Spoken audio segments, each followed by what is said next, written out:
Hindi daw kailangan ng gatas pag malakas ng kumain.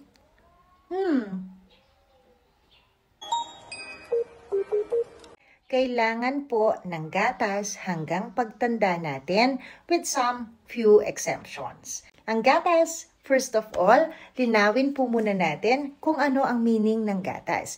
Hindi ko po alam kung saan napupulot ng ibang tao na ang gatas means formula milk. Hindi lamang po formula milk ang gatas. Remember that. Ang translation po ng gatas sa English ay milk at hindi formula milk. Gatas or milk can be breast milk, formula milk, fresh milk, soy milk, at marami pa pong iba depending on the age, medical condition, and other factors. Ayon sa Pinggang Pinoy, which is the feeding guide for Filipinos by the DOST FNRI, it recommends milk until adulthood. My plate guide in US recommends milk until adulthood.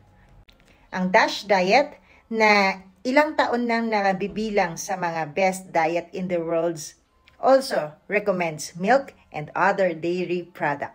What if puro milk naman at ayaw nang kumain, doktora, sa mga bata? Lahat ng sobra ay masama. Ayaw ng solids dahil may developmental issue, or ayaw dahil naaawa ka so hindi mo maawat. Pag-isipan mo.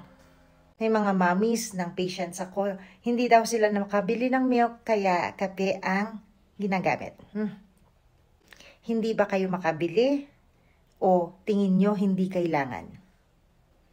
Isip-isip. Kapag gusto, may paraan.